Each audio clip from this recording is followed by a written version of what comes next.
अहिल्यानगर महाराष्ट्र आरोग्य मित्र कर्मचारी संघटनेच्या वतीनं आपल्या विविध मागण्यांसाठी बेमुदत संपावर जाऊन जिल्हाधिकारी कार्यालयासमोर निदर्शनं करण्यात आली।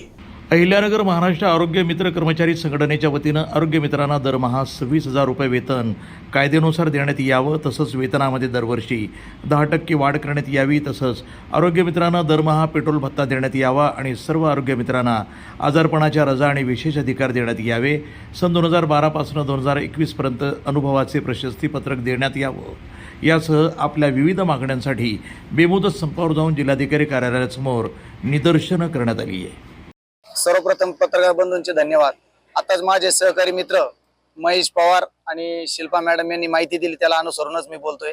गेल्या 12 वर्षापासून आम्ही या योजनेचं काम बघतोय। मी स्वतः योजनेच्या पहिल्या दिवसापासून काम करत आहे। आमच्या मागण्या अतिशय रास्त आहे।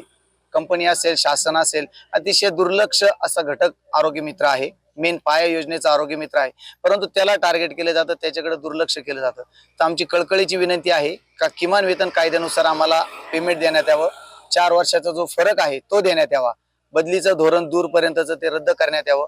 या सर्व मागण्या आम्ही आज तुमच्याकडे मांडत आहोत। आपल्यालाही विनंती आहे की आपण ही सरकारपर्यंत पोहोचावा व आमची मागणी पूर्ण करावी, ही कळकळीची विनंती। आमच्या सर्व आरोग्य मित्रांची फॅमिली आहे, लहान लहान मुलं आहे, या सर्व गोष्टीचा आपण विचार करावा।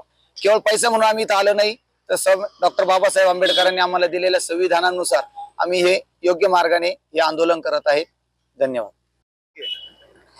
आताच आमच्या आरोग्य मित्रांनी जे काही मागण्या योजनेअंतर्गत सांगितलेल्या आहेत, आम्हाला जी काही योजनेअंतर्गत त्रास होतो काम करताना, त्याच्यामध्ये आमची जी किमान वेतन वाढ होत नाही, त्यासाठी आम्ही इथे जमलेलो आहोत। तर या वेतन वाढीचा सरकारने विचार करावा आणि एवढ्या धकाधकीच्या जीवनात हे आयुष्यमान कार्डच्या बाबतीत पण आम्हाला मोबदला देत नाहीये आणि कमी वेतना सगळं काम करून घेतात आणि राबवून घेतात। तर यासाठी आम्ही जमलेलो आहे, तर आम्हाला या बाबतीत न्याय मिळावा अशी आमची इच्छा आहे। आम्ही सर्व आरोग्य मित्रांनी सीटू संलग्न आम्ही सर्वांनी गेल्या 12 फेब्रुवारी रोजी संप पुकारला होता, परंतु 7 तारखेला आमच्या सीटू संघटनेची आपल्या महाराष्ट्र राज्य आरोग्य हमी सोसायटीची आणि टीपीएची यांची मीटिंग झाली आणि त्यांनी सांगितलं की आम्हाला 10 दिवसाचा अवधी द्या, म्हणून 12 तारखेचा संप आमचा येत्या 18 तारखेपर्यंत आम्ही त्यांना अवधी दिला होता, परंतु त्यांनी कुठल्याही प्रकारच्या आमच्या मागण्या पूर्ण केल्या नाही। म्हणून आज आम्ही महाराष्ट्रभर सर्व जिल्ह्यांनी आज संप पुकारण्याचं धोरण ठरवलेलं आहे। आज आपल्या नगर जिल्ह्यातील सर्व आरोग्य मित्र इथे उपस्थित आहेत। सर्व आरोग्य मित्र गेल्या जवळपास 2012 सालापासून आपली ही योजना चालू झालेली आहे। पहिल्यांदा राजीव गांधी जीवनदायी योजना असं या योजनेचं नाव होतं, परंतु त्यानंतर 2016 साली नामकरण चेंज झालं आणि त्याच्यानंतर महात्मा ज्योतिराव फुले जन आरोग्य योजना असं झालं आणि 2018ला आयुष्यमान भारत योजना चालू झाली। तर आतापर्यंत ही संलग्न योजना चालू आहे, आयुष्यमान भारत प्रधानमंत्री जन आरोग्य योजना आणि महात्मा ज्योतिराव फुले जन आरोग्य योजना। आणि यामध्ये सर्वात महत्वाचा पाया आणि कणा म्हणजे आरोग्य मित्र आहे। तुम्ही पाहत असताल का शासन आता एवढी जाहिरात करतं, सगळ्यांना सांगितलं जातं मोफत उपचार आहेत, सर्वांना असं वाटतं योजना खूप भारी आहे। नक्की योजना चांगलीच आहे, परंतु ही योजना कोण राबवतंय? योजना राबवणारे आपल्या ग्राउंड लेवलवर खरे आरोग्य मित्र आहेत। आरोग्य मित्र सर्व रुग्णांची सोय केली जाते, रुग्णांची त्यांनी काळजी घेतली जाते आमच्याकडून।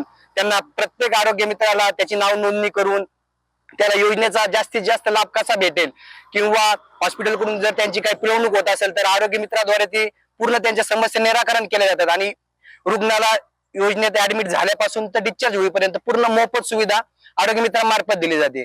हा आपल्या गव्हर्नमेंटच्या योजनेचा आरोग्य मित्र हा कणा आहे, परंतु गेल्या 10 वर्षापासून 12 वर्षापासून आम्ही सर्वजण काम करतो, परंतु आम्हाला त्याचा पुरेसा मोबदला भेटत नाही। सुरुवातीला 6,000 वेतन होतं, त्यानंतर आज गेले 2012 ते 2025 म्हणजे 13 वर्ष झालीत, कुठल्याही प्रकारचे वेतनात वाढ नाही। आपल्या कामगार वेतन किमान वेतन कायद्यानुसार म्हणजे पेमेंट आम्हाला 26,000 पेमेंट असावं, हे शासकीय नियमानुसार आमची मागणी आहे। NTV news Marathi, Ahilyanagar.